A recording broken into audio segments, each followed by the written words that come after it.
I'm going to be going over the SEGO AmeriCorps Education Award. So the SEGO Education Award is provided to members who successfully complete their term of service. Funds for the award, they come from the National Service Trust. It is an account that is also known as the trust in the US Treasury that pays for the SEGO Education Award. And it's basically where the award lives until members are ready to use it. The National Service Trust is part of the AmeriCorps agency. So that basically means that JC staff is not responsible for sending the award out or knowing the status of your award. The award amount this year for the SEGO Ed Award is $6,345. So you have a limit, there's also a limit to how many awards a member can earn. So members can earn up to the equivalent of 2 full awards within 4 terms of service. Some other facts about the award are that the members, they have 7 years to use the award once they have completed their term of service. So if today is my last day of service, I have 7 years from this date to use the award. AmeriCorps does offer a few extensions for the use of the award. And if you wanted to be considered for an extension, one of the following things would have to apply. So you would have had to serve and successfully completed a subsequent term of service during previous award use periods. So basically, if you served another term of service, so for example, doing 2 AmeriCorps fellowships, you can request an extension. You can also request an extension if you were unavoidably prevented from using the award during the original use period. And that means that you might have suffered a serious illness, disability, there was a death in the immediate family, or some sort of natural disaster. Another reason to request an exemption is that you might have served in Peace Corps or the military during the original use period, and you weren't able to use the award during those 7 years. So the length of the extension would depend on the given situation. And if you wanted to apply for an extension, you would have to do that through the My AmeriCorps portal, but you would have to do it prior to the expiration date of the award. So like I said, you have 7 years, so you'd have to do it before the 7 years are up. So how can you use your Ed Award? So the 2 most common ways to use this award is to pay for qualified student loans and current educational expenses at eligible institutions. The award can be used in both ways. You don't have to select one way over the other.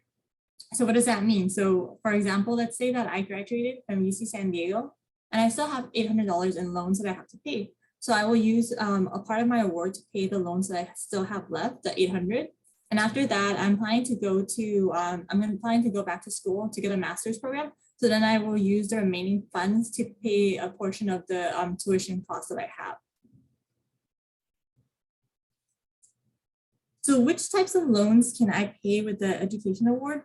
Would you be able to pay off federal student loans? The answer is yes, because they are backed and given by the US government. What about private student loans? Would you be able to use the award for that? The answer is no, because private loans are made by private organizations such as banks, credit unions, and state-based affiliated organizations. And they have certain terms and conditions that are set by the lender. So private student loans are generally a little bit more expensive than the federal student loans. So you wouldn't be able to use the award for those loans. What about the Parent Plus loan? This one's a little bit confusing, but the answer is no, because the loan is not under your name, even if you're responsible for paying that amount of money to your parents. So you would be able to use the award for federal student loans. And if you are not sure what type of loan you have, I recommend contacting your loan provider. So I want to dive a little bit into the repayment of loans, and something that I want to touch base on that I think is really important is understanding how the award is going to be processed. So it's important to understand that there's a difference between for a loan, there's a difference between like the principal and like interest. So principal is the amount of money that you borrow. So maybe I borrowed $5,000, and then interest is the amount, the money added that the lender gets to keep, right? So they're charging you a certain interest for that loan. So before you send the award to the loan holder, you need to make a request of how you want the award applied. And you have 2 ways. It can be applied to future loan payments or to your loan principal. You can do a combination of both. You can have them advance payments for a year.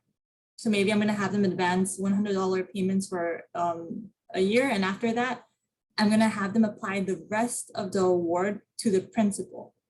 So if you do not let them know how you want the award payments done, when you make that request to send the award to that loan provider, they will automatically go to advance payments for as many payments as your ed award will cover. It's a $6,000 award, so they're going to be distributing $100 monthly payments. So that will be making 16 months of payments for the next 5 years. So you have to be specific when you are making the request. So like I said, you can also like do the advancing payments. So for this option, for a student loan payment, you might be paying off $100 a month and your other words for $6,000. Like I said, they would be covering the cost for 60 months. And the lender would use that amount of money to make those 60 payments, and you wouldn't have to make out-of-pocket payments for 5 years, basically. The only downside is that after 5 years, payments will still be probably around $100 per month, and the total loan balance will not have changed significantly because the interest is always paid off first, and then they pay off the principal. So if you decide to only do advanced payments because you're struggling or maybe you're not able to make it other payments, I would recommend every once in a while trying to make like additional payments just to try to like pay down on the principal of the loan. So the other option is just directly paying down the principal. Some of the benefits of doing the payment of the principal include that you will have a lower loan balance that may result in a lower monthly payment amount. Paying down the principal sooner also means that there is less interest accrual, which basically means you're paying less over the life of the loan and you're saving money in the long run. The main downside is that there is no break from making monthly loan payments. So basically you don't get a student loan vacation and you will have to make these payments once you're done. And this option I would say works best for someone who wants to eliminate the debt as soon as possible. And also probably it works better for somebody who has a smaller loan debt than if you have like a 6-figure loan that you're trying to pay off. So basically choosing the best repayment option ultimately depends on your personal and financial situation. So it will vary with everyone. So you can also use the award. The other method that you can use it is to pay for eligible education expenses. So all eligible education expenses must be paid through Title IV schools. Title IV schools are higher education institutions that process U.S. federal student aid. They can be public, private, or eligible vocational schools. So what are some of those eligible expenses? The award can be used to pay for a credit class at a university. It can also be used to pay for a non-credit class at a community college. You can pay for like a language class, guitar lessons, photography, study abroad classes. There's also this National Outdoor Leadership School where some people like to go for a week or two and they get to take a course and learn how to do sea kayaking in a place like Patagonia. You can also utilize it for some trade schools that include flight training, cooking, salon training, and there are other options. The only requirement is that it must be a Title IV institution. A lot of the universities are Title IV institution. If you have any doubts, you can just type online Title IV institutions and you will get a long list of all the universities that are under this category. So what are some other expenses beyond tuition, such as supplies, books and equipment? So you can use it for supplies. So if you're taking, for example, a photography class, you can use it to purchase a camera. The only requirement is that it be a cost of attendance. So then you would be able to purchase that. You can also use it for some test prep as long as you are billed through a Title IV institution. It can also be used for room and board as long as you're billed through the school. Basically, in order to use the award, it just needs to be a part of the cost of attendance. So something that I always like to tell our members is that the award is not going to be sent directly to the members. So that means that once I'm ready to utilize the education award, they're not going to send it to my bank account. It doesn't work that way. They're going to send the award directly to the member's institution. So if I'm going to UCLA, they're going to send it to UCLA. Or if I'm going to use it for to pay off a loan, they're going to send it directly to the loan provider. So maybe they'll send it to Navient directly to them. So it's really important. It's your responsibility that you make sure that the institution and the student loan holder receive the education award. So it's really important to, I really recommend prior to like sending the award, contacting the school, letting them know, hey, I'm gonna be sending my education award here. Just letting them know so they're aware that they're gonna be receiving that award. And then once you're ready to create the request, you would just have to go to the My AmeriCorps portal online. You all have an account because you created one before starting the program. And once you're officially done with the program, a link will become available on your account that will allow you to submit a request. Please keep in mind that it can take a week or two after you complete the program to have the form come out because there are certain steps that the Justice Corps staff must take to exit you. So you'll just go back to the My AmeriCorps portal online to request the award. It's also super important, like I mentioned, to ensure that you send your award to the right loan provider because sometimes there will be a few options that may come out. So it's important that you follow up with your loan provider to make sure that the award gets sent to the right place. Some students have followed up with me, letting me know that the loan provider hasn't gotten the award, that it's been delayed, and they're not sure what happened. And then I always ask them, did you have a few options when selecting when trying to send the award? And then they told me that they did. I asked them if they checked with the provider, and sometimes they don't. So it gets sent to the wrong place. And ultimately, that's going to delay the payment very significant time. So it's really important that you do your due diligence, you follow up with the loan provider to make sure you're sending it to the right address.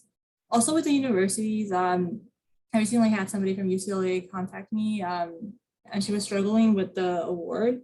So it's really important that also like if, for example, UCLA has 5 different addresses listed where you can send the award, that you follow up with the financial aid office and you make sure that you ask them, hey, so I'm trying to send my AmeriCorps Education Award to the campus. What address should it be sent to? And then they'll let you know. That way you avoid any delays with the award, especially if you're trying to make sure it gets there on time for when you're gonna get billed. And all the AmeriCorps has been around for a very long time. So all of these financial aid offices, they know about the award. So they should be familiar with the process. Okay, so now we're gonna create a request for our award. So we're gonna go to the My AmeriCorps page. Like I said, you all have an account here. You'll type in your username, password. If you forgot, then you can reset that information. Once you're finally back in your account, once we exit you from the program, this link will appear here, Create Education Award Payment Request. So you're gonna go ahead and click on that. You're gonna create the request and you're gonna enter here. If I wanna send my award to UCLA, I'll type in UCLA. Maybe I'm gonna send it to the loan holder. I'll type in Navient and then I'm gonna search that. And then I'm gonna get this information here. So like if I was applying to UCLA, I'm trying to send the award. Do you see this? We have a few different options for UCLA. They have UCLA Extension, Payment Solutions and Compliance, Teach LA Urban Center for something, and then these different options. So I can already tell it's probably not a few of these, but I would be a little uncertain. So I would probably just call to make certain. And I recently contacted UCLA, and for UCLA, you send it to the Payment Solutions and Compliance option. It's always best to check in with them to make sure you're sending it to the right place. Then I would just click on that and I would submit my request and I'll let them know how much money from the award I want sent. Maybe I'm just gonna send half of the award, which might be $3,000, and then I'm gonna save the rest to utilize a different time.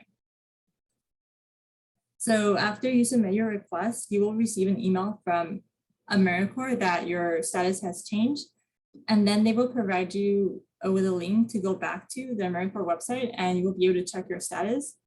Back at the login page, follow the Education Award link to see if the request has been rejected or approved. On average, it can take up to 2 weeks for the educational award to be processed and received by the institution. Make sure you inform your institution that they should be expecting the AmeriCorps to send the award and that your institution needs to accept the award from AmeriCorps. This is very important. A lot of people don't do this, but it's really important that you follow up and do this. Okay, questions about the award status. If you have any questions, make sure that you contact the Educational Award Hotline. The number is listed right here. You can also check out the AmeriCorps website FAQ if you want to get any additional information. But this is always your best bet because, like I mentioned at the beginning of the presentation, the award is administered through the trust. So we as Justice Corps staff, we don't know the status of the award. We're not able to send it on your behalf. So calling the AmeriCorps hotline is the fastest way to get information and for them to help you process that award. Something else that I want to mention, so I want to touch base a little bit on financial aid a little bit because some of you will be going back to school this year or in the near future. So AmeriCorps related earnings include the educational award payments, living allowance, and interest accrual payments. So anytime you utilize the award, if it's over $600, I'm going to touch base on this in a little bit, they're going to send you a 1099 form because the award is taxable. So if you're going back to school and you apply, if you have to complete the FAFSA, you want to make sure that the AmeriCorps earnings do not impact your financial aid eligibility. And there are a few different ways that you can do that.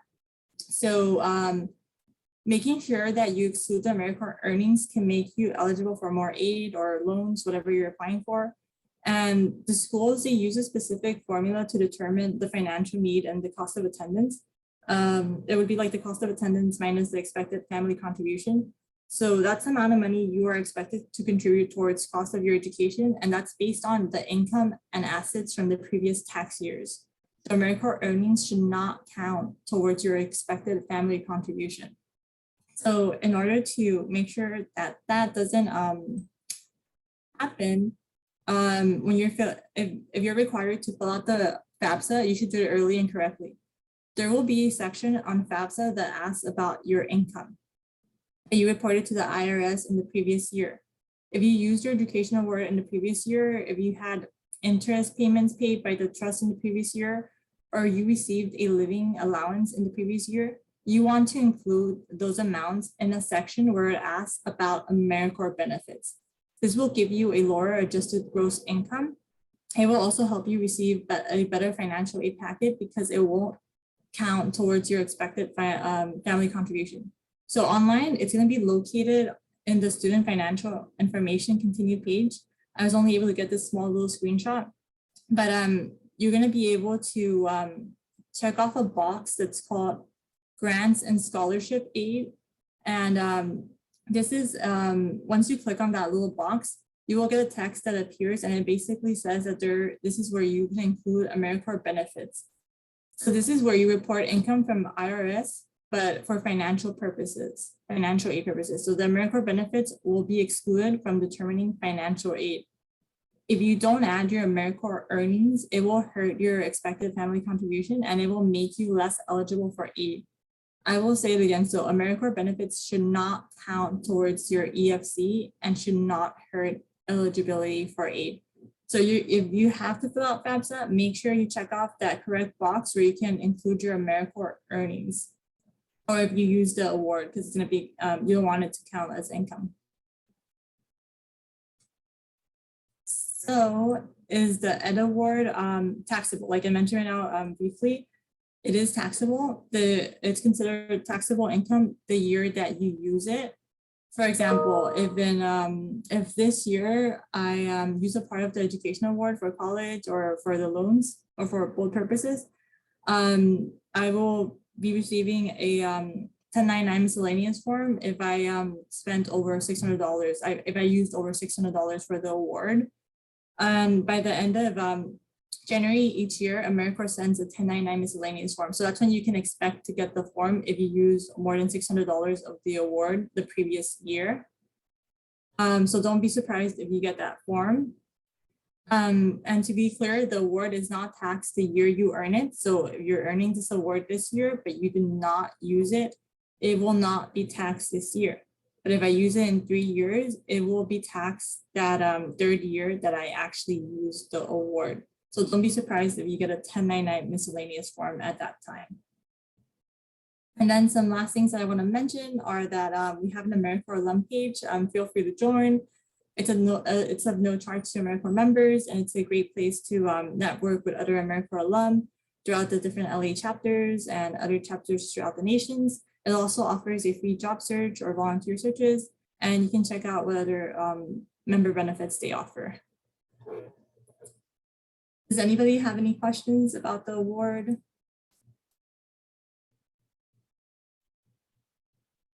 No questions? I do have a question. Yes. This is fellow Belen. So you mentioned earlier that private loans that you got when you were going through college, you know, you cannot utilize the AmeriCorps award for that at all. Yeah, you can use it. They have to be federal student loans. Right, but if it was provided by, like, for example, an association, because I was undocumented back in the days when I was going to college, so I could not apply for the federal, you know, loan because I wasn't documented. So they gave me a loan through a private institution or organization. So I won't be able to pay that, right? Organization or institution because it's not federal. Yes, that's correct. So you can't use it for okay. private loans or the Parent Plus loan. Okay, thank you. You're welcome. Any other questions? If nobody has any other questions, I'll go ahead and hand it over to Nicole so she can go over the other award. Alexa, hi, there's a question in the chat. Oh, sorry. What happens if we use less than $600 in a year? Will we not owe taxes on that? So I'm not a tax expert, but you should not be getting a tax form if you did not utilize more than $600 on the award. So I would say it's not tax. You won't owe taxes on that amount if you use the $600. If you use below the $600, because you won't get a form to report it.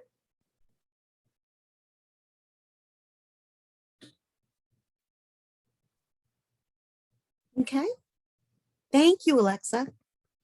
You're welcome. Oh, and reminding that 675-hour members, feel free to move on because our last presentation is for the 1,700-hour members. Okay. Alexa, thank you so much. I have to say, every year when I watch that, I feel like that's a lot of information to learn just the first time because I've been working on this program 15 years and I still need this refresher every year of exactly how that works. So I would just echo what Alexa said about if you have questions or need input, definitely get in touch with the folks at the trust via those emails and URLs because they're going to have best information for you. And don't be afraid to ask questions because it's your money and you want to be sure that you're leveraging it as well as you can. Which leads us to our next presentation, the discussion of another component of the Education Award. I'll give you a brief introduction and then I'm going to put my slideshow on. And if I have any trouble with it, just bear with me. Because it's not my forte. So we are right now, what we're going to review, I'm going to share it and hope it all works, is okay. And I think, hold on, let me stop sharing and put it into slideshow mode. Just one sec, if you don't mind. Oh, I know what I'm going to do. Okay, slideshow from the beginning. No, I knew this was going to happen. Now I can't get to sharing the screen. All right. Thank you for bearing with me. First of all, I'm Nicole Claro-Quinn. I work with Alexa and Carolina on the statewide level. Alexa and Carolina are stalwart coordinators of our LA program. And I work for the Judicial Council of California, which is the statewide agency that deals with policy making for the courts. And we are technically the legal applicant for the AmeriCorps award. So I do grant management and other things, but I work closely with Alexa and Carolina and the other folks who are running regional programs on the ground, with whom you are most familiar in terms of your service. So just, I'm going to take a minute and stop talking for a second while I open this up and share the screen again. All right, let's see. Okay, Alexa or anyone else, can you tell me, are we not seeing this in slideshow mode right now? We can see the slides on the side, so it's not the slideshow. I know. I think this is as good as it's gonna get. Is it relatively, is it legible? Can you see it? Let me see something. Okay, this is what we're gonna do. We're gonna do it this way. I hope this is okay with everyone. I'm not looking at chat. I don't see reactions. Alexa, Carolina, or anyone else, just tell me this is okay. Yeah, it's fine. Yeah, and Nicole, I don't know if you want to put it into slideshow, but it's right at the top menu. You just click No, like- here's the problem is the Zoom. Oh, never mind. I moved the Zoom bar. Okay. You're right. Okay, we're in slideshow mode. I didn't know I could move the Zoom bar. I learned that today. Okay, that's what I learned today. That's my learning. Thank you, everyone. So I'm Nicole Claro Quinn. So what we're going to talk about here is a supplemental education award that is available only to members in 1,700-hour members in California. Give you a little background on it.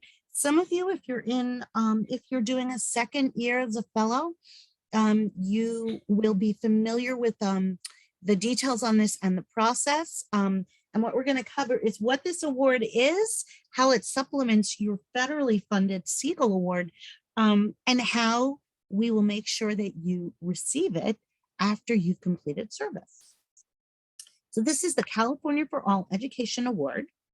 Okay, hang on. Now I have to figure out how to get to the next slide. If I don't, oh, nope. Hey, Carolina. Oh, okay, that's how. Okay, Yes. got it. Thank you, people. It's Friday. And I was in the Midwest this week, so my brain's addled. Okay. Perfect. Okay, we're going to learn about the background, some important details, what the documents are, the award process, and what you need to do in the award timeline. This presentation comes to us from our funder, California Volunteers. So as we go through the slides, I will give you notes on, what may be a little different from the information we're getting from that. Okay. So it's the California for All Education Award. So this is the third year that this is being offered, and we expect it to be ongoing. And it's approximately $9.31 million a year that actually comes out of the California state budget. Right there is one place where it's different from the Siegel Ed Award. The Siegel Ed Award comes out of a trust managed at the federal level nationwide by AmeriCorps. This is California only. It's a line item budget in the state budget dedicated to providing 1,700-hour members in California the opportunity to increase their full education award earnings to $10,000. So every year the California distribution will vary slightly. It will vary in that the Siegel Ed Award for a full-time member plus the California, the CFA Ed Award, we call it, will equal $10,000. So it's there to supplement it. It can cover the majority of, I believe, all of the same costs that are allowed, you're allowed to use the Siegel Ed Award for. Big difference in how you access it is that, as Alexa just explained, the Siegel Ed Award is tied to the National Trust, and you go through the My AmeriCorps portal and a number of steps to do that. This award is going to be distributed to you directly from the region in which you served your term. And as it says, state education award payments will be distributed directly from the program to eligible members. So this is in, if you've completed service in 21-22 and have completed that service prior to April 24, which is true of all our members, but there are instances where members may suspend service and then come back.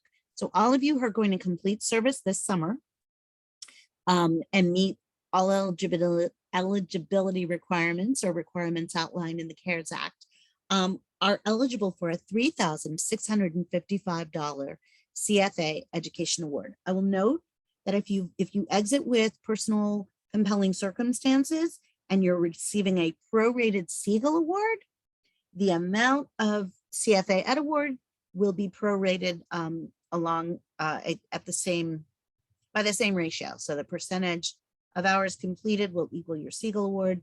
You would use that same percentage to calculate the CFA Ed Award. I'm not looking at chat, so if people have questions, please either just pipe up or put it in chat. And Carolina, can you see the chat if people have questions, or Alexa? Yes, I can see Great. it, but so far no questions. So Okay, great. Thank you. So the state Ed Award payments will be given after a member completes their service. For that purpose, the way our program operates is we wait until the program year is done. So if you did exit early with a personal compelling circumstance, we will still wait to do all of our accounting around this until the program year is over. And they will be sent directly to eligible members as a single lump sum payment, separate from other income. These slides say that it takes a minimum of 2 to 3 months for the member to receive their Ed Award payment. We are working toward that goal. As I said, this is the 3rd year we've done this, and we've spent the first 2 years really figuring out the most efficient process. If you've served with us before and received an award a bit late, and in fact, the members who served last year are on the precipice of getting their award now, know that in this coming, when you finish service for this year, we are doing our best to get the award out in a timely manner, which means my agency receives the money, gives it to the region you served in, and they disperse it. Program staff will do their best to keep you apprised of the progress of that, just so you know. So if it's 2 to 3 months, that's going to be awesome. It's likely going to be a little bit longer than that, but we'll keep you apprised. Okay. We are required to deliver these directly to the AmeriCorps member, and therefore our program wants to make sure we have accurate and current contact and mailing information for all of our exiting members, so that you can receive the award in the most timely manner. Make sure you get it. Okay. Now, there are a couple of documents that will be that you will have access to that are necessary in order to facilitate this process. So we will make sure that there is a letter that comes to you detailing all the information you need. The education pledge, we'll focus on this because I believe this has already been distributed to each of you. And for this year, this is the main document we've received already from our funder. So explaining that you had the education pledge, we are asking you to complete it. We're going to talk a little bit about that as we go through. It's a legal document. The members sign it, and it's a pledge that says, I understand I will receive this amount of money, and because of that, I agree to comply with the information that's in the pledge. Your contact information will be part of that document. You'll put it there in a mailing address. There will also be FAQs. FAQs currently exist around this award. We have not yet been given access to updated ones for this year, but we'll make sure that you have access to the ones that exist. And Alexa and I spoke earlier, and we are going to make sure that after this training, everyone will receive a full packet of the information they need once we have all the documents. Again, stressing that right now we have the education pledge, and that's the most important thing we want you to complete before you leave service, so that we have everything on file to pay you as quickly as we can. Okay.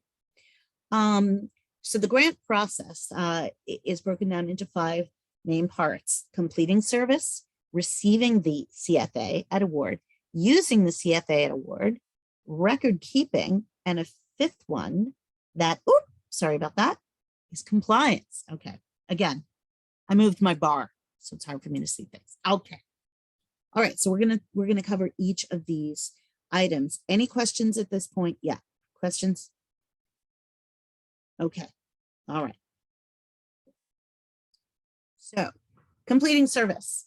And I did my best to update all our dates. I think I did. So upon completion of service for 21-22 and making sure you've completed prior to April 24, our members will all complete, sign, and submit their education pledge, meaning you'll complete it, you'll sign it, you'll submit it to the program staff in the region in which you served. We have to have this in order to send it to Cal Volunteers for the member to receive their award. And again, noting that Cal Volunteers is the state level AmeriCorps agency in California. They're the ones who provide our AmeriCorps operating grant to us. And again, they manage this stream of funding separate from the federal Siegel Award. We're again, make sure that you include your post-service contact info and mailing address. This is very important, which is why it's on every slide, but you'll see where there's an opportunity to do that in the pledge. So in the pledge, you will sign the pledge, you'll put the information in there. It's going to ask you what the amount you will receive is. It should say 3655 in parentheses, I believe. The only reason you'd change that is if you have exited with personal compelling circumstances. And I do think that that percentage question is definitely one we can help you with if you are not sure what prorated Siegel Award you're going to receive. We can help you with that. So the pledge, you include the word, we put the number 3655 in. When you receive it, it will be less state and federal income taxes. That's a point I often forget. So just something to keep in mind. Well, you've pledged to receive 3655, taxes will be taken out before it comes to you. And then members are liable for any taxes owed on that award. Each AmeriCorps program determines how payments will be made. What we do is my agency receives funding from CV. We disperse it to the regions you served, where you served, and they will, so LA members will receive something from the LA court. Bay Area members will receive from Alameda as the lead court in San Diego, from San Diego. And optimally, you will receive it in 2 to 3 months. I will let you know it's going to take longer than that because we do have a number of accounting processes we have to go through because we are the state and Cal Volunteers is the state and they're the courts. So this is what you learn when it's bureaucracies working with bureaucracies, which is okay, but just knowing that it's not an immediate turnaround after graduating the program.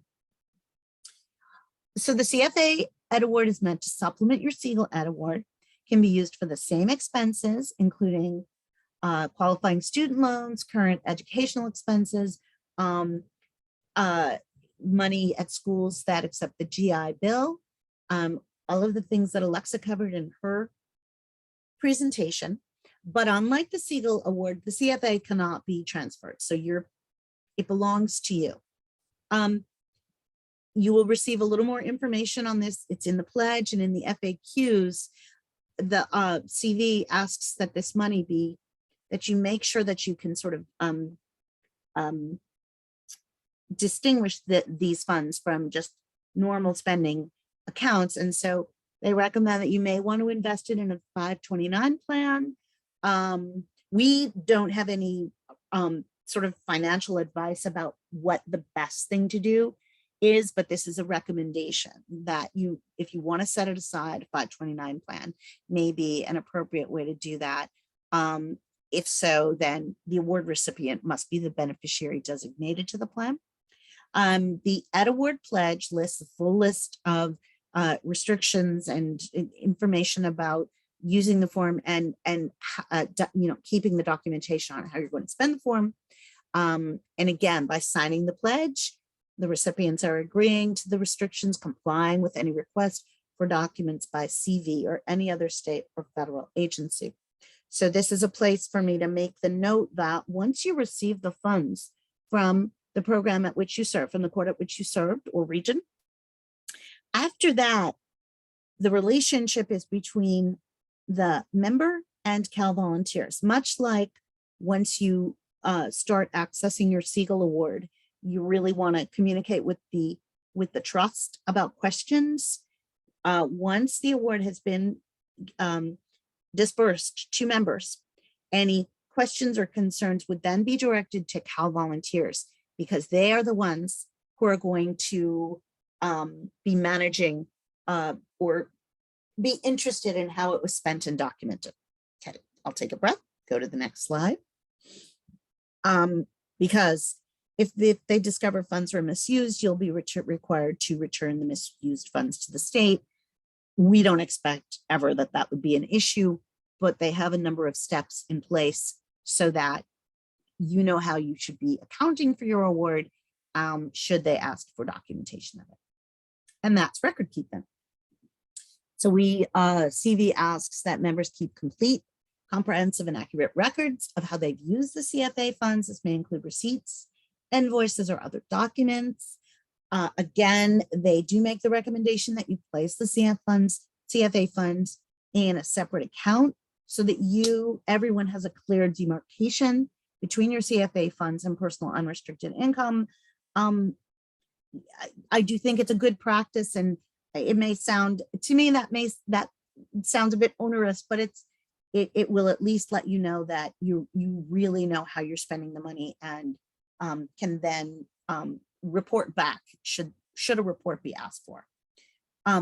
So if you're using your state aid award to pay for non-tuition or non-loan expenses that might be covered by the program or institution COA, like a laptop, you have to keep a copy of the COA from the year the expense was incurred.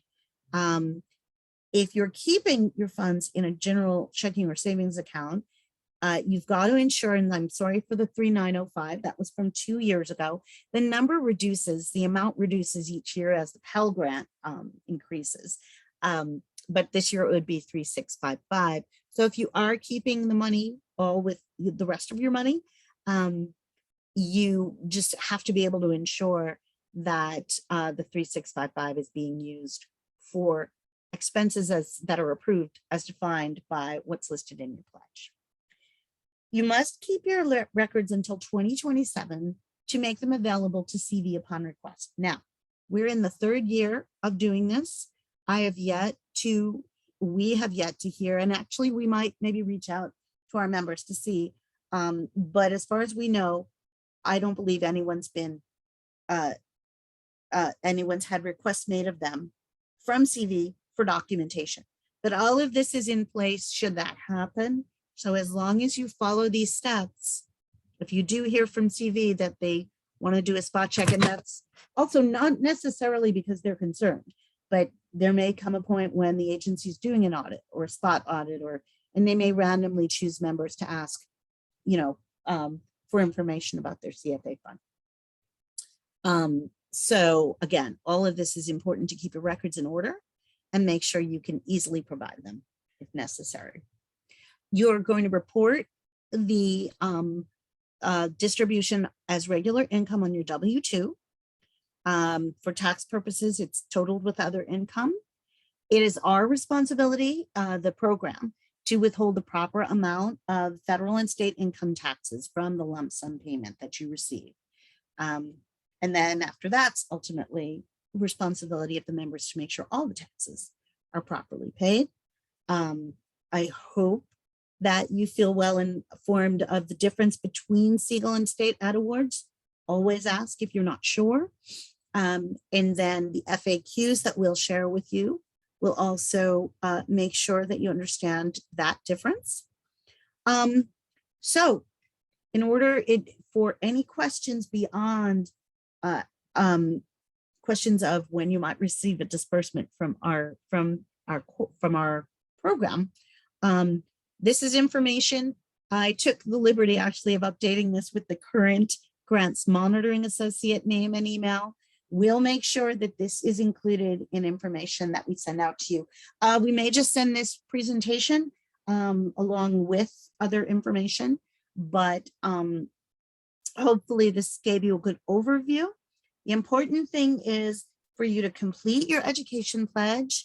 I'm sorry, education award pledge, and submit it back to your the regional program staff. It's really important that we have that from you before you exit service. So if you're staying all the way through to the end of the year, if you're leaving a little bit early, but that's also up to our program staff to make sure that they've received it from all our members. But we do want to make sure of that, because that's step one in making sure that we disperse this properly and you receive your award.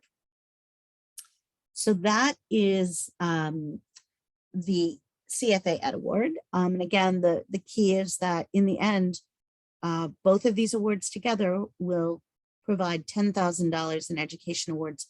I should note again that California is the only state that has a state level Ed Award. Right now, it's only for 1,700-hour members, but I do think it kind of speaks volumes that it's a line item in the California state budget. I mean, it doesn't mean it won't go, it can't go away at some point, but that really speaks to advocacy and to the California state government really seeing the importance of AmeriCorps and the importance of properly compensating, for lack of a better word, members for taking the time to do this service. So I am glad that we're able to that we're part of being able to bring this award to you. And I think it's a pretty efficient process, but you know, I don't know that it's perfect, but it does allow you access to extra Ed Award funding, and I'm glad for that. So that's my presentation on that. Are there any questions or comments? Might I ask if you might raise hands if you might raise hands? I don't know what that construction of that sentence was, but could you do a reaction hand raise if this is your second year as a 1,700-hour member? I don't know if we have a lot of returners here. Anyone? Cleo, thank you. And Cleo, I know you're still waiting for last year's award. It's on the way. Gabriella, letting you know that as well. Thank you for doing multiple years of service. Okay, great. So Cleo and Gabriella, I can assure you that things will be quicker this year. I just can't tell you exactly how much quicker. So any questions? And anyone whose hand is raised, is that a question? Yes.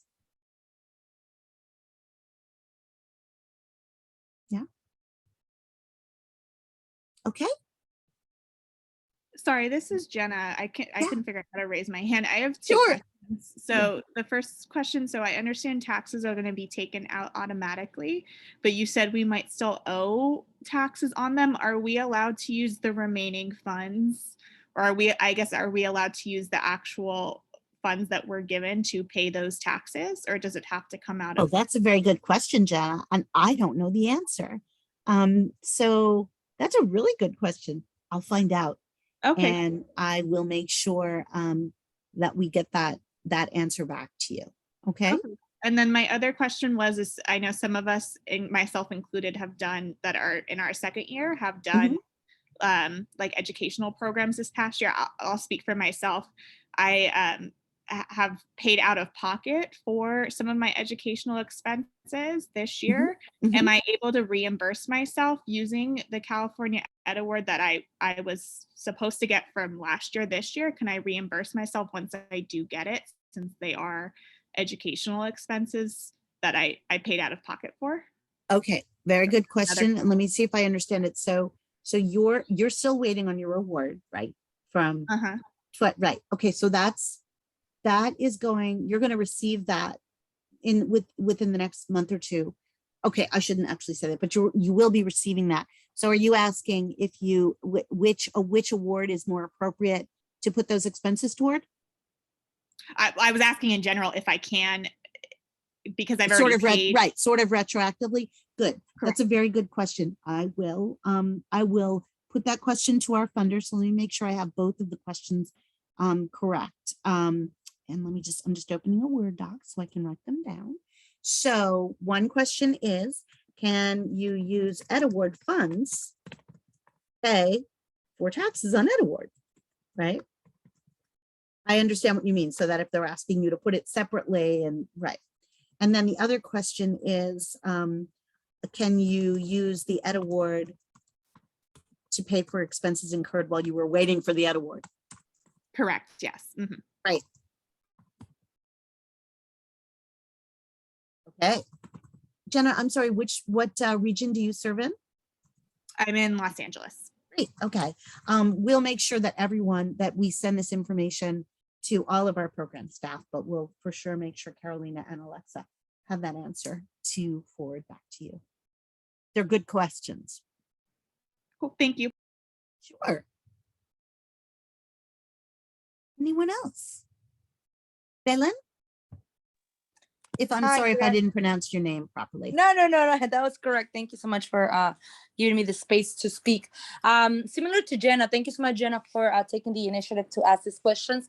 I did purchase an LSAT course in the past. I do have the receipt, but it shows that I purchased that course at the end of 2020, like in December 2020. Could I utilize to like pay that course or not? And then another question is, I was a little bit afraid and ashamed to ask this question because I don't know, like I'm a little bit ashamed, but I live on my own. So can I argue that like using that money to pay rent is maintaining me to be able to continue with my education, like to pay rent? Like, would that be able to be utilized as education? I'm not sure. So I'm just asking. Right. Okay. First of all, do not feel ashamed to ask a question like that. I think asking anything about how we can maintain, how we can thrive, not just survive, is important. So it's a really good question. My understanding is that that would be anything that you would sort of have to create a justification for wouldn't necessarily fall under an acceptable expense. And I'm sort of spitballing that just based on my experience with, being in this sort of proscribed, here's the money, here's what it's for. I will definitely put that question forward to CV, but I have a feeling the answer will be no. I don't believe the Siegel Award is at all acceptable to use for living expenses. And in that case, that would probably govern the same thing here. But I'm happy to ask because perhaps I'm incorrect. Okay. Perfect. Oh, and how about for the LSAT? Yeah, Just, same question for that. I will definitely, it's similar to Jenna's question. I will ask what basically, what are the guidelines about using these funds for previously incurred costs? And hopefully we'll get a clear answer whether that's acceptable or whether no, you should always use them for costs going forward. And we will build that into our presentation as well, once we get the clarity. So we'll just make sure to check those questions and make sure we get back to you quickly on those. Okay. Thank you. Anything else? Any other questions? It's perfect. It's 4:30. It's perfect. Or on Alexa's presentation, any questions about Siegel or okay, so Carolina, Alexa, I thank you for giving me the time to cover that. And again, every time I do the presentation, I remind myself of things that sometimes confuse me.